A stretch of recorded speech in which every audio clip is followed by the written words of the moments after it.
Everywhere we go, people want to know who we are and where we come from. So who are you and where do you come from? Paloma, and I come from Pearse Street. Paloma, you and I go back a very long time, and we've also sat down and recorded, God, I don't know, how long ago do you think it is now? Was that a year ago? Could be a year, could be more. Yeah. I think it could be even 2. Do you know that? Yeah. Because, you followed Ruth, and yeah, I think so, because it was Jennifer Faye, then that's how I got to know Ruth, and then you, I think. So I think it could be 2 years ago. Wow. And isn't it mad that you and Ruth reached out to each other through the podcast? Do you know what? She feels like a big sister now. Do you know that way? Like it's this connection that you can't, like, it's mad. I think just because we have been through so much trauma, similar traumas and similar life, and, come out the other end, we literally were, you could call it like a kindred spirit, definitely same morals, same values, and the same struggles and everything. We just kind of really bonded over that, and I genuinely don't think I'd have got through a few of the trials this year without her. Like, she's a fighter, like an absolute, and she's super intelligent. Like, our wording and how, like, I said to her one day, you could be totally in politics. Like, she's amazing. And that's what I love about the podcast and the connections that it brings so many people through. Now, I know you lost your brother. Yeah. Last year, and whilst that was happening, the reason we're sitting down again today is we want to talk about a very serious subject. Yeah. Which is trolling and just about the horribleness that can happen on social media. Yeah. So do you want to just start from the moment your phone lights up, and then we'll talk about Alan and talk about everything like that? Yeah, like it was mad, because I was seeing all these girls in America doing reels, and it was all about creeps in the gym and everything. And I'm like old school. I started off in the gym in Mountjoy, like lifting weight. There was a girl locked up, she was a bodybuilder, and I was 17, just gone 17, and she introduced me to the gym. And it's real funny, me and Ruth did laugh about this. We were allowed smoke in the gym. So we'd be on the step aerobics, doing a pass and a cigarette to each other and all, and doing a set and then smoking and all. Like, it was hilarious. But what I'm saying about that is I came home, went to the gym with my brother Patrick. He was supporting me and bringing me to the gym, and I'm just used to old school, rugged weight training, bodybuilding gyms, so when I was seeing them all saying about he's looking at me, he's a creep and all, I was like, that's so wrong, because like not all men, not all like male attention in a gym is negative. Now the man in all my videos, like it was like a running joke in the job, like he was in the back of all my videos, and me and him got on brilliant. Like we had this great little kind of rapport with each other. And that day I said to him, like, now you're in the back of all of these, and he actually, I think he used to love being in the videos, so it was grand, and he agreed to everything. And I said, now this one here, you're kind of looking at me in, I might use it or might not use it or whatever, and I'll try cut you out. But when I seen them all doing those videos, right, I'm not great with social media. I wish I had somebody doing me social media, but I was just new to online coaching, and I was paying for a mentorship, which was costing me a fortune. So I couldn't, and the app as well cost me a lot of money. Right. So it was a huge bill over my head. So I couldn't afford this social media. So I was just doing my own. And I don't think I probably not worded it, but captioned it correctly, that kind of way. I said, I can see him looking at me, but I'm too focused on what I'm doing. I was trying to portray a strong woman in the gym, and the fact that my post was agreed between me and that man, I didn't even think twice about putting it up, and I had wrote in the caption, just stay in your own lane, make the gym a sanctuary for yourself. Not all male attention is negative. And I it didn't even dawn on me that there would be any backlash or anything would happen whatsoever. Like, I actually wasn't even aware of these people that do these videos or anything. Do you know, because I think I just feed into the positive elements of like fitness and nutrition and everything. So that was grand. And then it was like, I don't know if it was a week or 2 weeks later. It was a Thursday morning. But do you know what? I could feel it in my spirit. Do you ever, like, I could feel something. I remember that night, I think I wrote, oh, there's something on my story about, you know, I can feel some type of, like, abuse or something. I don't know what. I can't describe it to you, but, you know, when you're very in tune and you're very spiritual, like, you can nearly feel, like, the attacks coming, if that makes sense. So anyway, then it was like 5 o'clock in the morning and my phone is pinging like mental, and I wakes up and it was just all of this abuse underneath all of my posts, but I hadn't a clue. Like, I didn't know where it was coming from, and I was like what? They were just writing, like, you know, grandma,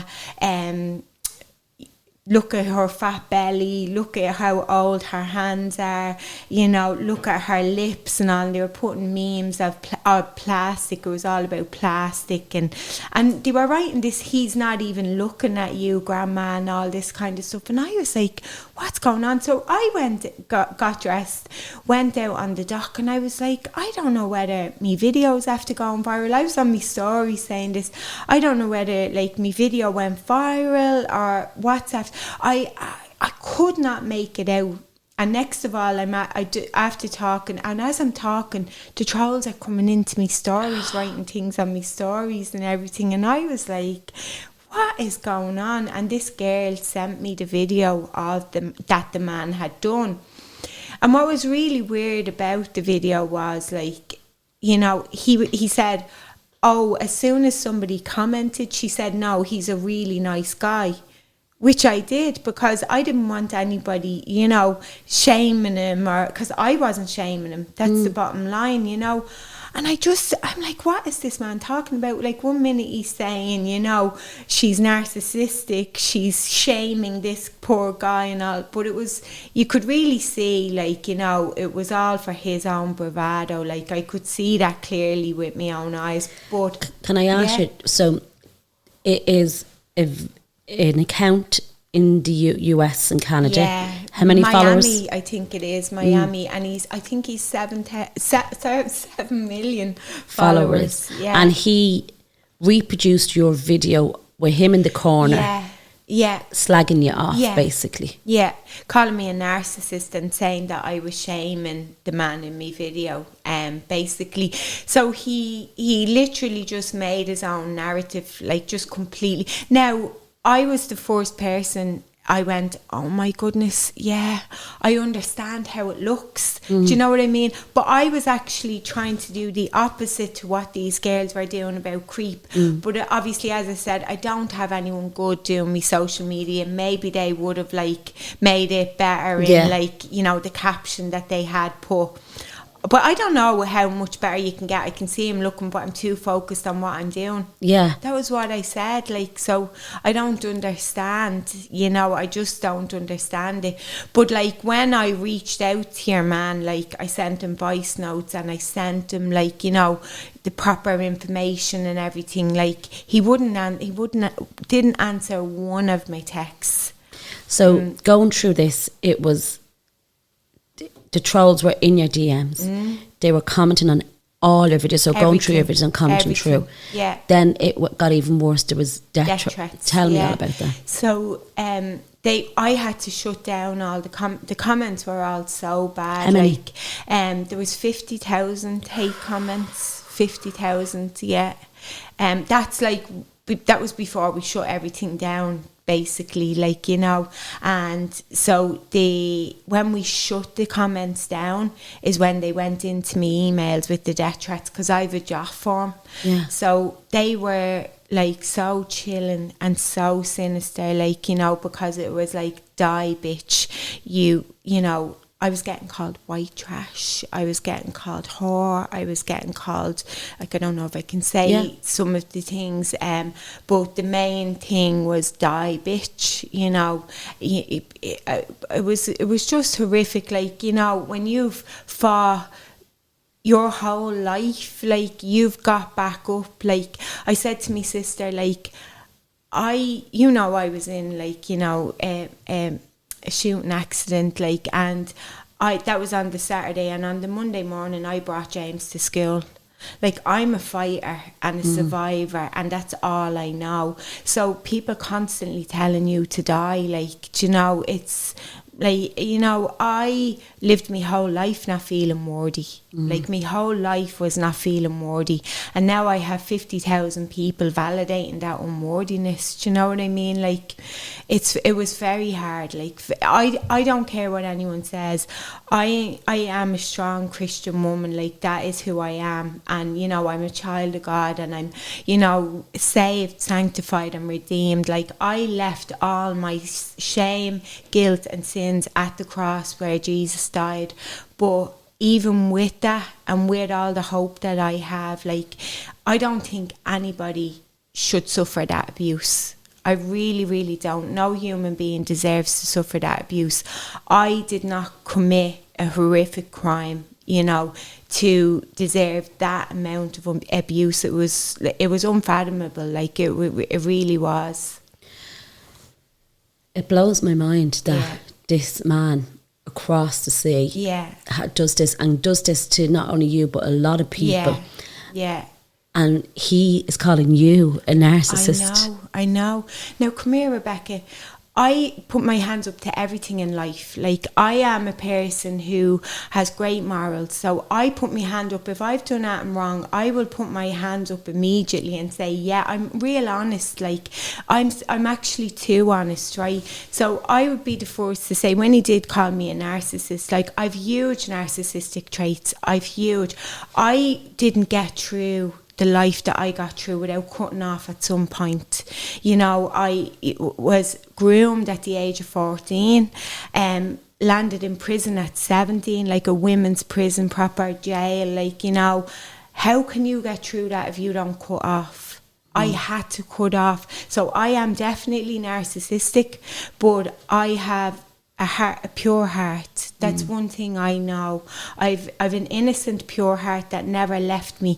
That when I the arrested development that I got when I, you know, started drug taking at a very young age, my heart's, you know, stayed pure, you know, and I know always, that, always. I know that, you know, I know that no matter how cut off I am, that I do have this lovely heart that, you know, I care and I have compassion, and, you know, I feel like... I'm just even so sad that you're, like, having to say I that. know, because we know that about you, and anyone who knows you knows that, like, even when we were in Cyprus with you, like, do you know what I mean? Like, and you were so troubled there as well, and through it all, we just wanted to help you because we knew your heart. Like, we just knew your heart. It will always, and for this to be happening, and the thing is, you were never getting away from it because they're on a different time zone. So it was like you probably didn't sleep. It was horrific, like, you know, and I was going through a lot as well at the same time with where I lived, you know, and so I was getting it from all angles, and I actually felt like I was going insane. Like, I was like, God, what is going on? Like, I know you're with me, but like, what's the lesson? Like, what is this? Like, do you just want me to let go of this world? Like, do you want me to? Did you think that? Yeah, I definitely did. I was really like, and you know what? Whatever God wants me to let go of, I let go of, because I know there's something better in store. Like, it's always been the way, and I trust him that much that I know, you know. And he didn't want me to let go. He didn't.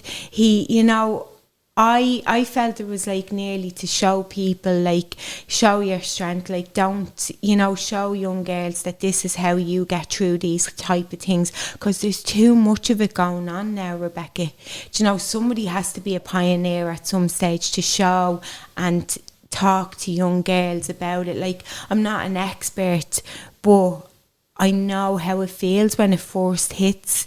And like, I don't know if we're going into like the second time round, but I think that was even harder than the first time, because I had the awareness. Like, you know, I the second time was it's only a week ago now, like a full week. And when I got sent that video, I was like, I cannot do this again, because I had the awareness of what comes after it, you know. And this second guy, like, was very... So tell me about that. Tell me. So this happens, and we'll go back to Alan as well, and we'll go back to all that. But so this happens, you're in a really dark hole. Yeah. You're pulling yourself out of it. Yeah. And then bang. Yeah. Someone else shares the same video, and what said? It's a different one now. So when I had to go back in front of the camera, like, you think about this, right? You're already, my baseline is insecurity, and it's the one thing I think God has worked through, like, me rejection, the spirit of rejection, you know, we uprooted that. But I haven't fully worked on the insecurity end of things. Like, I still would be very insecure, you know. And so I have 50,000 people telling me you're fat, ugly, old, whatever, plastic. And I have to go back in front of a camera now. And I'm like, what am I going to do? And I was like to my friend, like, I just want to, like, can I put, like, big, huge filters? What can I do? Like, and you can't, in the talking videos, you can't really, you know what I mean? But I wanted to put a big mask on, you know, that kind of way. And so... In one of the videos on CapCut, like, you can, like, if you're feeling, one of the videos, I was in the gym, and I just said, a fella that works in the gym, he had a mic, and he said, do you want to lend of me mic?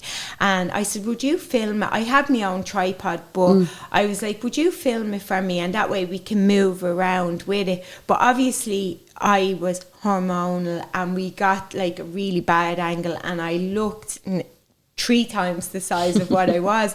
And I was like, on CapCut, when you're putting the wordings, you have this option to slim. Right. So I done it, but obviously I've never done anything like that before. So I am, like, I'm really bad at editing. So it just goes to show, the first time I do it, I get caught monumentally, like, do you know what I mean? So when I walked in the video, when I was talking and explaining, when I walked, you could see a treadmill warping, and that's how inexperienced I am. I didn't even notice that, you know, that kind of way. And so he shares this, and then he shares another one of my videos. But when you're using the green screen on Instagram, right, my phone is a little bit glitchy, but when you're using the green screen, things glitch. Okay. Do you know what I mean? So they were trying to say mad things, and then they were trying to say stuff about my clients' photographs. And to be honest with you, Rebecca, at this stage, I genuinely didn't care what they said about me, right? But my livelihood is my life. It's how I feed me and my child on my own. Do you know what I mean? Like, and how I, like, survive. I'm not on social welfares or anything like that. Not that there's anything wrong with it, but I just, that's all I have. Like, and at Christmas, I was standing on my balcony at Christmas time with €500 left in my bank account, going, how am I going to do this? Like, how am I going to do it? And this man has 5 million net worth in Miami, in a Ferrari in Miami. Like, and I'm just like, why me? Like, why me? What are they getting out of this? Because they did destroy, because what we talked about, the job forms, that's like a new application, a new client come to you. And so they were filling them out. Yeah.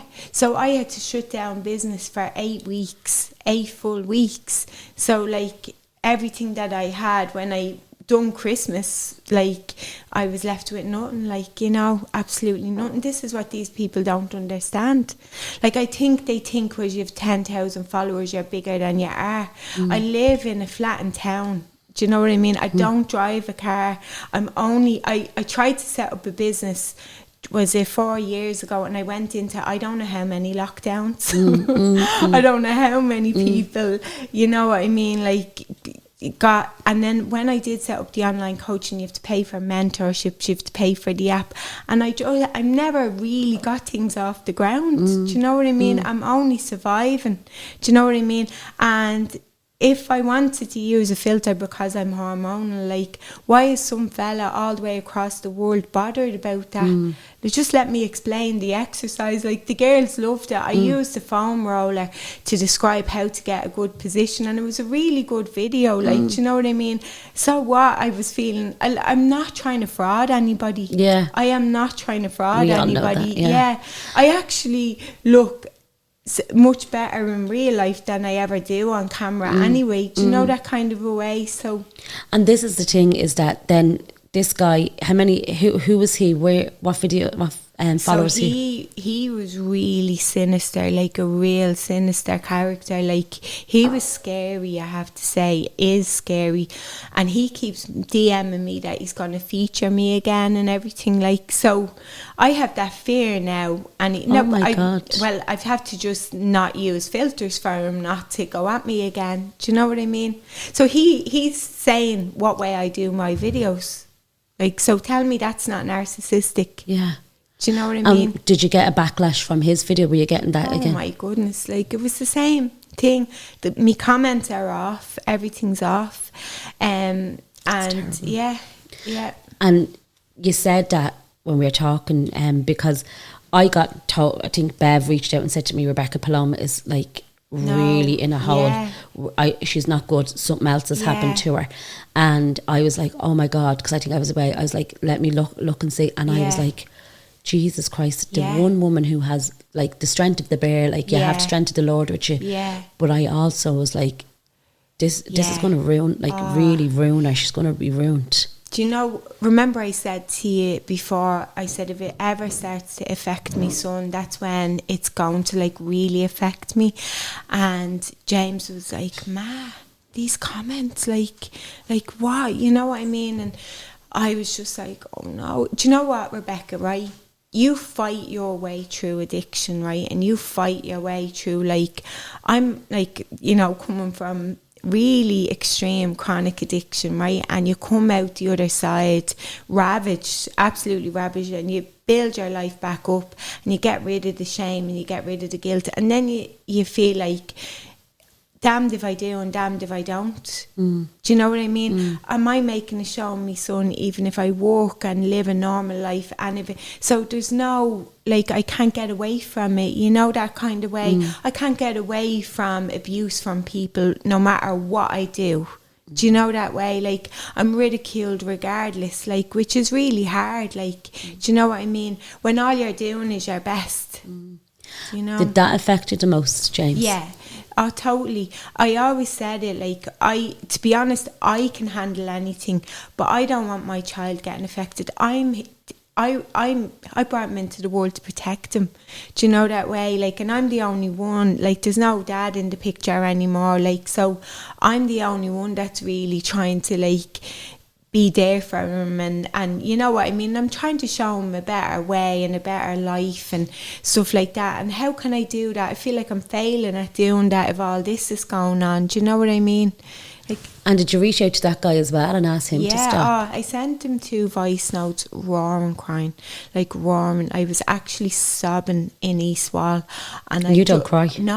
No, Rebecca, that was what I said on my stories. I was like, for a woman that doesn't cry, I had this like huge anxiety for months since the first episode and Alan's death, and I was going around like I was really, like, I know I definitely have a bit in, you know, like stuff with ADHD and stuff like that, and I get really like distracted and anxious and all over the place. I can get like that really easily, you know, and the alcoholism as well, and you know, if my addiction gets untreated, I can get like that. And I was like, I knew I wasn't right for months, you know, that way. But when I got the video, it like everything came out, and I was like in the middle of Aldi screaming, crying, like, and people were ringing me because I think I said to him on the phone, like, do you want me dead? Like, do you actually want me dead? Like, what do you want from me? Do you want me blood? Because that's all that's left, like, at this stage. Do you know what I mean?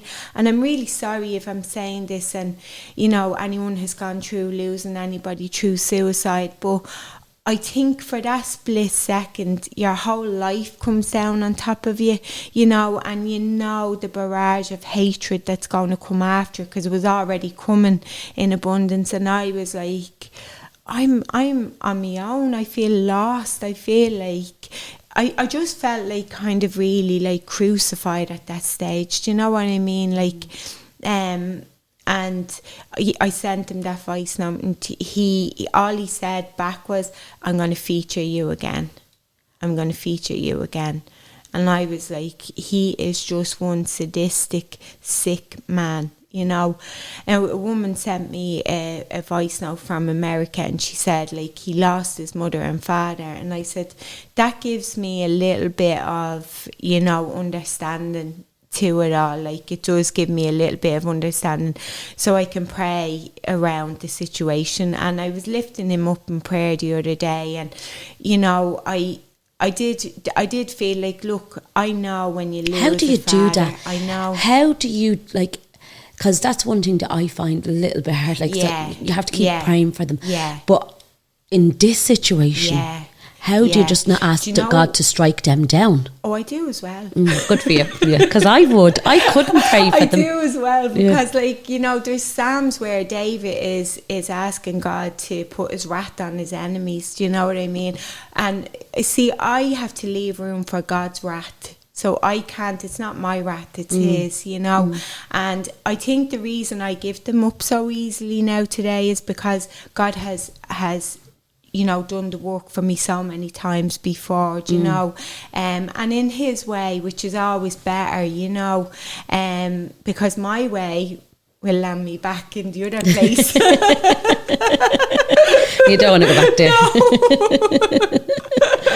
No, oh my God. But that's what, like, it would be really hard for me to, you know, ask forgiveness for those people for doing those things to you. Yeah. And that woman reaching out to you and saying that he lost his parents, but, you know, is she not saying, you know, he's a scumbag, you know, you shouldn't be doing these things? Oh yeah, no, she was still Did she saying, know him? like, do you know what, I think there's these certain people and they follow them all and they follow the drama and everything, and then they reach out to you.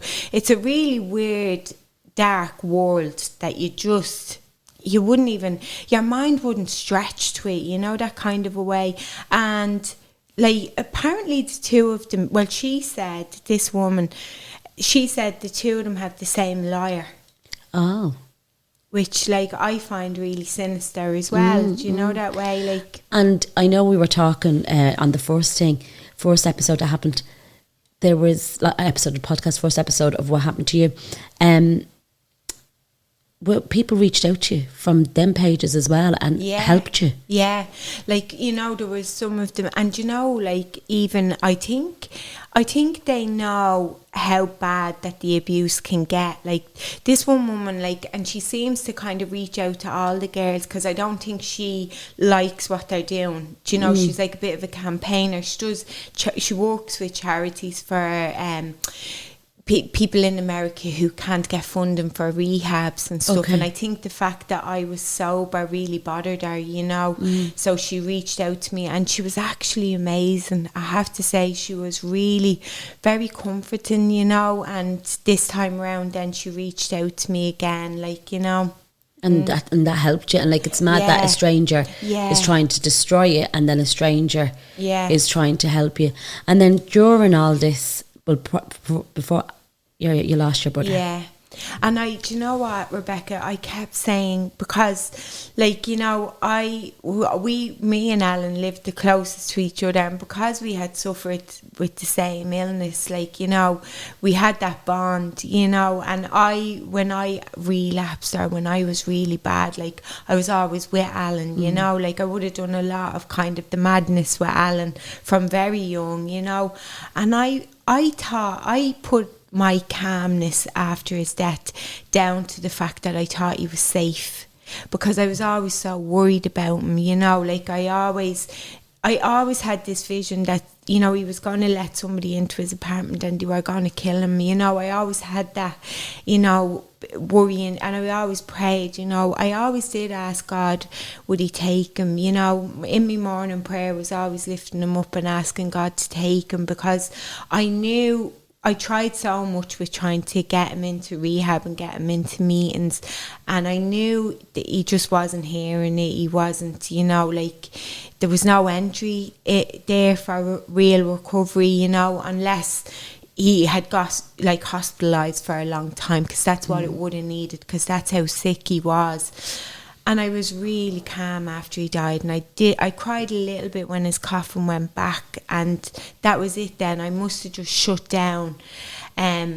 But obviously I know that man in America didn't have the power to make me feel the way I felt that Saturday and Sunday. And I cried bitter tears, like I really sobbed like a baby. And I feel like I grieved Alan that day, and I haven't had that anxiety.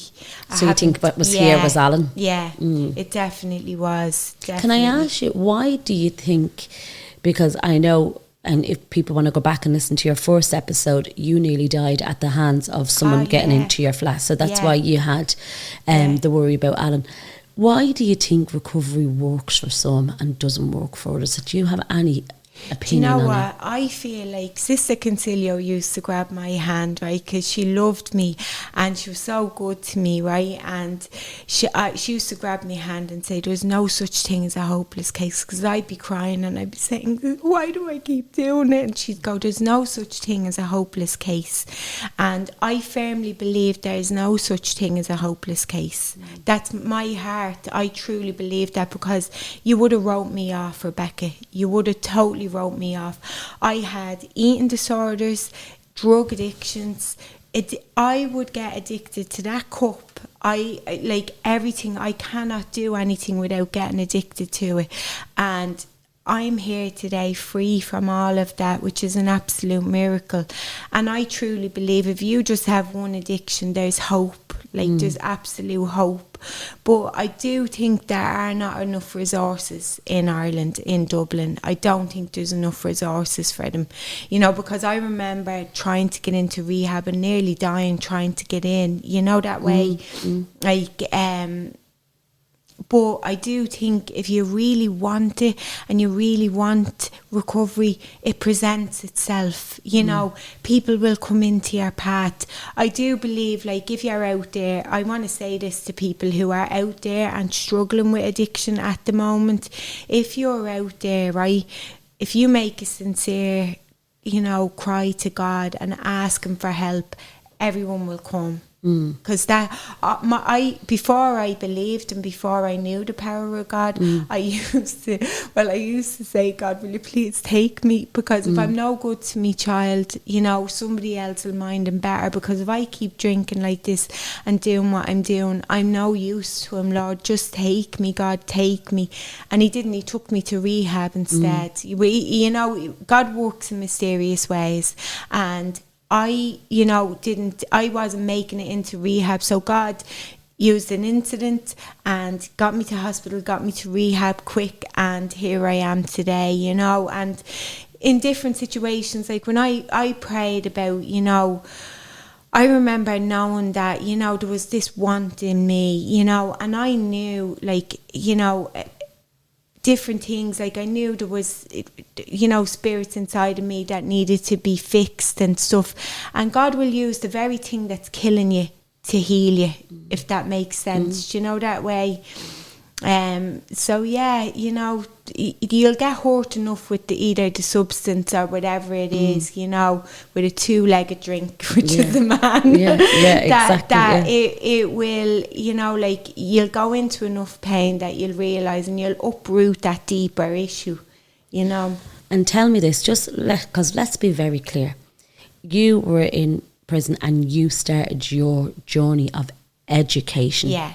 You are probably one of the most qualified people in health and nutrition that I know. Yeah. Rebecca, it was mad. See, I would have that hyper focus. So I can only really like focus on something that I'm really interested in. But when I go to the deep core of it and more and more and more. So nutrition and fitness was like that with me for years. And I've never lost that hyper focus for it. Like when I set up the online coaching, I sat in front of the laptop and created 47 different plans, like all in one go. And if you said to me today, now sit down and do that, that now, I'd be like, it's this hyper focus that comes on at a certain time if you're really interested and you really want to get things done in regards to it. And I have that with nutrition. I'm obsessed, like absolutely obsessed with whole foods and clean foods, and I've always stuck to my guns on that. You know, when everyone was coming in and they were slating us all for all that, I didn't budge from it. I didn't move from it, because whole foods healed me after addiction. They healed me, spirulina, all the whole foods and stuff like that. I was left with a lot of insulin resistance and a lot of, like, you know, my endocrine system would have been all out of sync. So I had to heal myself with food, you know, and I done it. And I know the power and the magic of food, you know. So therefore, I wouldn't give my clients what I don't believe in, and if I wouldn't put it into my body, I'm not going to give it to you, you know. So that's when you come onto my plan, you'll get a whole food plan, you know, and everything is, you've seen a girl where you live and she's cooking everything, Jesus, and the result that she's got in that time. And I think that's why when that last man was starting, I said, you can touch me, you can say what you want about me, but not my craft, not what I have worked 20 years, you know. And I if I had me way, I'd do it for free. Do you know, I always said to you, like, money is not my king, Rebecca. I'm not here to, like, I don't, you know, money, if I started to idolize money, I'm in trouble. If I could, but I unfortunately, I need money to live, do you know, and I want to create a better life for me and my son, you know. But I believe in it, and I'm so passionate about it that I share everything that I share will be what's going to, like, better your lifestyle, better your health, help you out the way it's helped me out. You know, everything is tried and tested by me, obviously. But yeah, that's it. Where did you get the strength to come back on camera this time? Because, as I said, like, I was getting the phone calls. Yeah. Everyone was worried about you. Yeah. And then Paul, I said, Paul, look, she's online. I said, because we were worried. Yeah. And then he said, look at her doing that video, like, you just came on. Yeah, do you know what? I went down to St. Mark's. I cried till that Sunday, and me head kept telling me, like, you know, not to go down to the church and not to do this and not to do that. And I have enough experience to know anything my head tells me not to do, I do the opposite of it, because my head led me into addiction over the years. You know, my head was the thing that got me in trouble, so I do the opposite of it, you know. So I knelt down in the church. Everyone stands, we all stand and praise and worship, but I just dropped to my knees and I rocked back and forward and I sobbed and I just gave everything. It's not my battle, it's his. It's the Lord's battle, like, it's his battle, and I have to leave room for his wrath. And I vowed to myself when I stood up in that church that I am not lying down to this again, because I've done nothing wrong. I need to show young people, you know, that, you know, who doesn't use a filter today? They're there to be used. They're on the phone to be used. It was a schoolboy error. Do you know what I mean? I'm 44, still in the fitness industry, going in front of the camera. Like, give me a break. Do you know what I mean? Like, but yeah, I don't know. It was just God. Basically, just God gave me the strength, like He always does, you know. And there's this song called Defender, Rita Springer, Defender, and it's like, it says, hallelujah, you have saved me, you know. And it's just, if the viewers listen to it now, like, it's amazing. It's so powerful. And, you know, that was being played in the church. Wow. And that was played in where I was in a psychiatric ward, and that came on my phone. And I remember like getting myself back to life, you know, with that song, like going around. I remember saying, like, I was shuffling around the corridors, like, with that song playing, and then all of a sudden I just came back to life, you know. And that's the way God works, you know. He'll bring you back and stand you back on your feet. Like, I stood you on that rock of salvation, you know, that's in Psalm 18, you know. I met Katie Taylor when I was in church at Christmas, and I said to her, Psalm 18 is my psalm. And I was telling her about it, about, when I was in rehab and I had cried out to the Lord and I first felt his presence come in and I knew I could do it, you know, and I got a Bible. I said, I asked him for a Bible, and the minute I opened it, it was on Psalm 18, and it says, like, the ropes of death entangled you, I delivered you from a violent man, I stood you on that rock of salvation. So that's my psalm, and that's how I fight my battles. It's the Psalm of David, and we're doing in church at the moment, we're doing like a whole episode on being strong and courageous. And in the church, the day that I was given that battle to God, there was a fella from America. He was from Nashville, and he was talking about, like, you know, being vulnerable, you know, and allowing the Lord to do the work, you know, allowing him to fight for you, you know. All you need to do is be still and know that I'm God, you know, and he'll fight. When we have our lovely conversation, you know, Paul just be laughing at us sometimes, and when I get lovely voice notes off you, I love him and all, and I know not to let him listen to him because he's like, just laughs at us, do you know what I mean? What does James and your family think of your love of God? Well, you know, what way my family, I think, look at it now is, like, you know, the way I was, I think my family, I know it was a miracle. They know God is real because of me. You know, they do definitely know. Now, they do laugh at me as well, like, you know, Margaret, Aaron's mom, Margaret, to send me this, like, she's always hoping that I get married, like, find someone nice and get married, and she sent me a veil with Jesus wrote on the back of it, and she said, I'll buy you that veil if you get married, you know. And, like, we have that bit of, like, I remember, like, the first steady bit of money that I made, I went up to Cut Price Jewelers and I got, like, Jesus wrote it, and I was like, in gold, and I was like to Fran, I'd say that's a force. I didn't feel right getting my own name because I wouldn't even be here if it wasn't for him, you know. And what does James think? Yeah, do you know, he just, like, I think he's just happy because I'm here, and I think he knows the power of God, like, you know. It's mad, because I said he'd just laugh at me. We'll get him there one day. We will probably get you to church one of the days and see how you get on. We will. Tell me about the community. Were you surprised of those who reached out in support? Do you know what, Rebecca? I have to say, there's nothing like Dublin women when you're going through. Like, Dublin women are a different breed of, like, strength and support. Like, my neighbours were hugging me out on the street, like Ruth, you know. There was the women, Jacinta Murphy, I have to give her a mention because she's still supporting me online, and you know, me friend's little girl and everything, leave my ma's friend alone. Like, you know, I think we raise our kids to be these major supporters, like, and all me ma's friends were all out in force, like, you know, and it was just so lovely, like, it really was, you know. You can't describe the love of Dublin women and how they can come in just when you need them, you know. There was a girl actually just off Instagram rang me and everything. Yeah, Cindy, she just rang me. I was coming out of Aldi sobbing, crying, and she just rang me, and it was just so powerful, you know, like, and all the McGregors, like, straight on to me, and, you know, they're just so because they know what it's like to get that kind of abuse. So it's really good when you're talking, I think, to people who have been through it, you know, that way, like, they really get it, you know. Aaron just really was like, you know, I think when you hear the same thing happens to other people, like, it can be quite comforting, you know. It lets you feel like you're not alone, you know. Yeah, because that's what I find really hard. And this is the thing, like, we worry about this with our children, that our children are going to see this, but not on the scale that you got it on.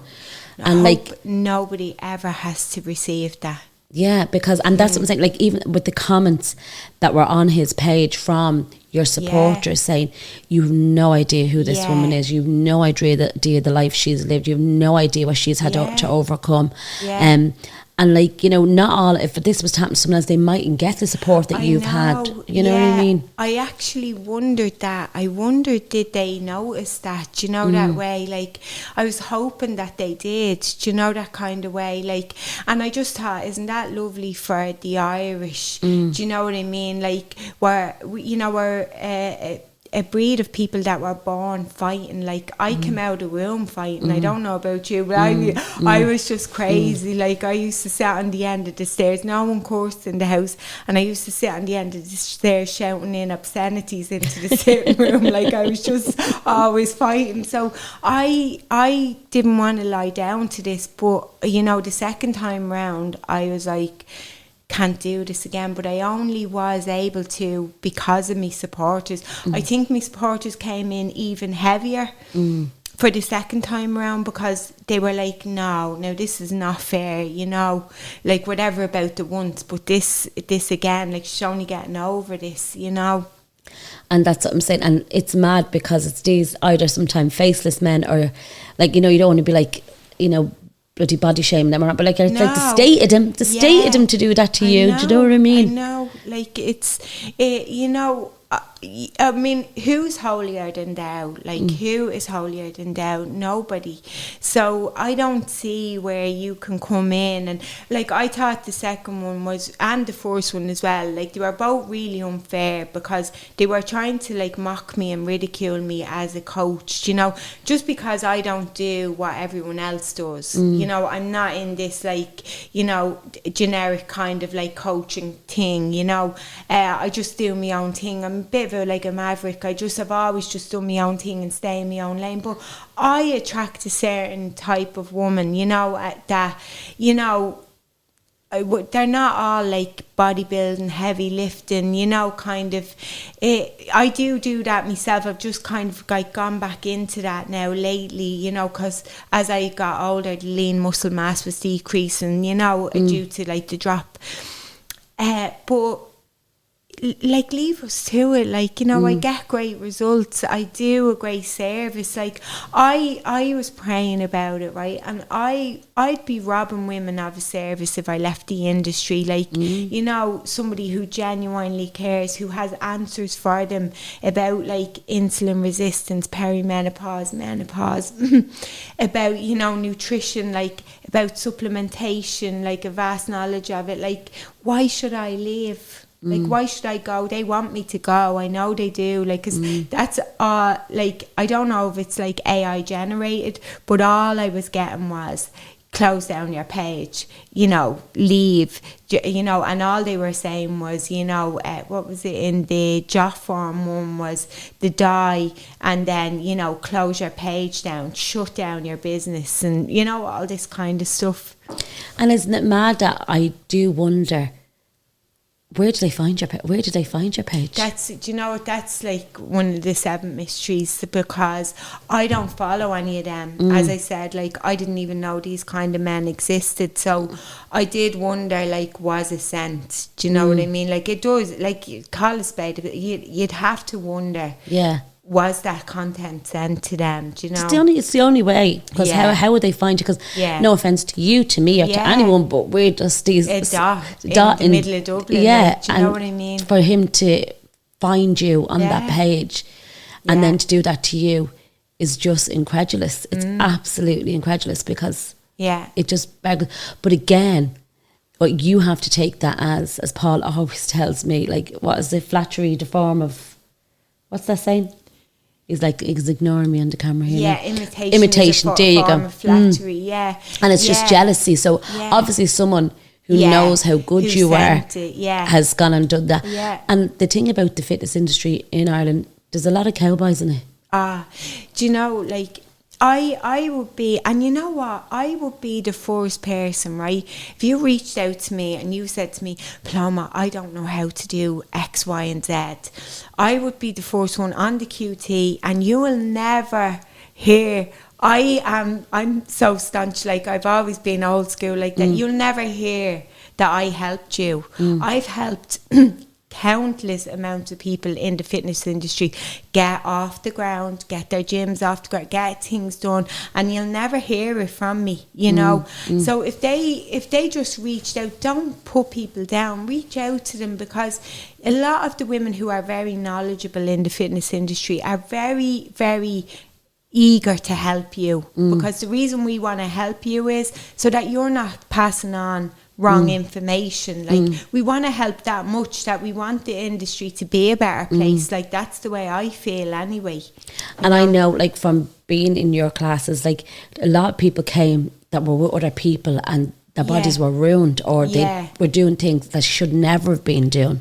And you see, I think that's where it kind of gets toxic, because I don't think people take it personal when I help somebody that they probably couldn't. Do you know that way? Like, and I think they take it really personal, and it's not personal.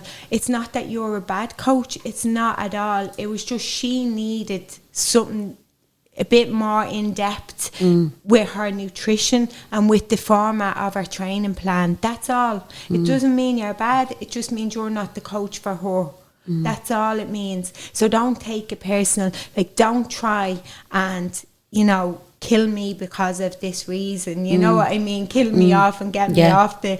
I'm not going off the map. Do you know what I mean? I've proved that by now. But I don't need any more abuse. Yeah. You know, I'm being abused my whole life. If you look at my history, it's a history of abuse. So I cannot go through another like stage of my life being abused. I refuse to, you know. Enough is enough.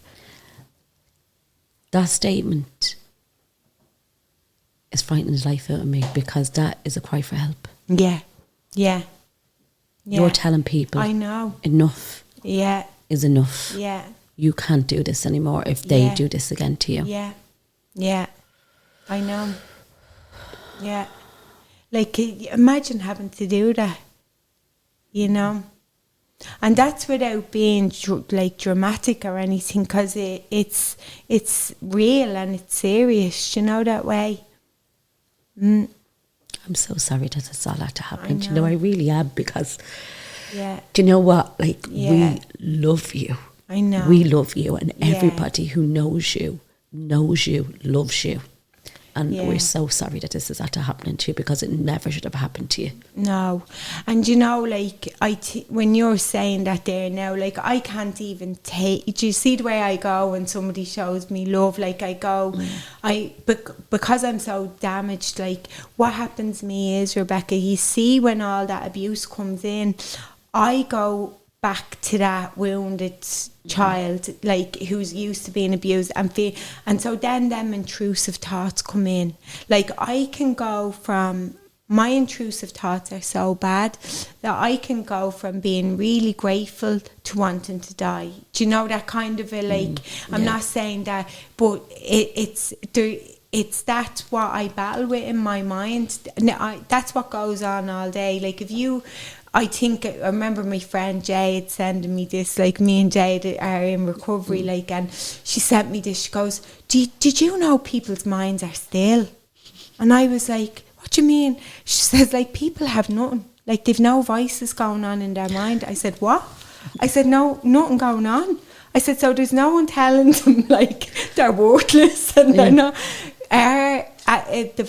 the mind of an addict has, like, voices going around 24/7 saying mad stuff. Like, it's constant chatter in your head. So then when there's 50,000 people saying it as well, you're like, it's crazy. Like, it's just, your mind goes to very dark places. Like, you're battling already with your mind without them adding to it, like, you know. No, it's not easy. It's not. I used to always say that in counselling sessions, like, I don't do counselling or anything anymore, because Jesus counsels me every morning, and throughout the day. But I used to always cry in counselling sessions and say, it's really hard being me, when I was younger, because when I was trying to deal with all that without God, like, you know, it was daily battle. Like, so you can imagine, I had an eating disorder, I had alcoholism, I had drug addiction, I had like trouble with men because I didn't know, you know, how to be in a relationship or anything. And then I had this head that told me I was constantly worthless, like, you know what I mean? So you're trying to live in the world and that's your natural state of being. Do you know what I mean? And then you come into recovery, you find God, and you finally feel like you're, you know, getting somewhere in life and getting on a path. And it's like I got them voices out of my head and now they're coming back through the internet, you know. And it's tough because when you're working online, it's different, you know. You can't just shut things down. And that's what they did. They shut it down. They lost your revenue. A single mother trying to do what you're doing. But come here, the photos I'm seeing coming out, like Terry Kavanagh's photo, is just incredible. Incredible. And Dave, obviously, a mission to get the ready. But because he knows, like, you know, like I can train men or women, you know, and he had been training a lot himself, you know, and then we just, you know, done a really good program, hypertrophy men's cut, and he like just completely transformed. I remember getting that photograph and going, my God, like, so I know my program is good, but when you see it, it's like I still get blown away by my results when I get sent them, you know. But that's you, and that's how it is. And that girl it wasn't Audrey. What's the girl's name? That within 4 weeks she had a photo, and Maeve. Oh, Maeve. And you know what? Maeve was really lovely because I met Maeve. I had to do a special offer to try and get in some revenue for Christmas. So Maeve was one of the girls who come in on the special offer.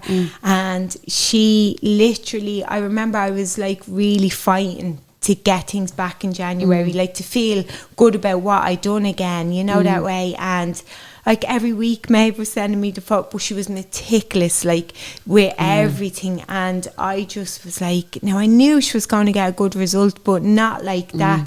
So Maeve was very special, I have to say. Yeah, I loved it. And she's brilliant. She's so supportive, lovely woman. She's an artist and she's just lovely, you know. You get blessed with lovely clients sometimes, And we were at a funeral the other day in Prize at Morris Guyden's funeral, and Rebecca and Dion were standing next to me, and I was like, how are you? And they were like, oh my God. And then seeing Rebecca's photos as well, it's just good. So don't let anyone, and don't let anyone take that joy away from you, because I know it brings you so much joy. And I know it's very easy for me to sit here and say that, but I know you've the hand of God in you, so I know you're okay. But don't ever let anyone take even a fraction of that away from you. Like Aria tonight, she was like, oh my God, Mammy's Paloma. I said, Paloma's coming again. And she was like, oh my God, Mammy. She's like, I have to do a picture for her. I have to do a picture. Because that's what people do. They just look at your lovely face and your lovely smile and your lovely demeanour. And we know that you're just pure joy. You're pure. So don't let anyone take that away. No, I was actually walking down the road. It was funny, and I said, you know, when you get a glimmer of being happy again, I was walking up the road and I was just like, you know what, I just want that back. Because a woman was hugging me last week, and a woman where I live, and she said, I can see you're not that bubbly self, you know, your bubbly self, and I can see the spark has gone out of you, and I want to see that back, you know, because Anne would have seen me in the gutter, you know, and I think she was afraid, like, that it would. I say a lot of people were afraid that that's where you were going to turn to. Do you know what I mean? And you know, would we blame you? No, we wouldn't blame you. Do you know what I mean? No, definitely not. And the thing is, Rebecca, like, what people don't realise is, like, for somebody else to pick up a drink, it could be just like a bit of trouble or a bit of a relapse or whatever like that, but I've no more chances. I opened every trapdoor that there is, so I know that the next time, like, I just missed that. Like, so the next time you just pick up where you left off, and then you go worse. So the only worse I can get is death. Do you know? So it's life or death for me to pick up a drink. Do you know what I mean? That's how serious. That's what they're playing around with.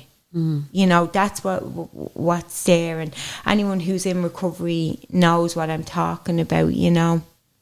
And the thing is, they simply don't care. No, they have no compassion, none whatsoever. No compassion. Like, I heard one of them is supposed to be in recovery, but there are things that I wouldn't get away with in recovery. I wouldn't get away with it. I wouldn't. I know that I wouldn't be long about using if I behaved like that. I just wish you the best of luck, and I know you'll be flying soon. You will be flying. You'll be God back. is good. God is good, and the business will be flying soon. And as I said to everyone, if you want to hear Paloma's original story, you can find it, and we'll share that after this one. And we leave it there. Thanks, Rebecca. Thanks you so much. I love you so much. Love you so much. Thank you. All right. Thank you.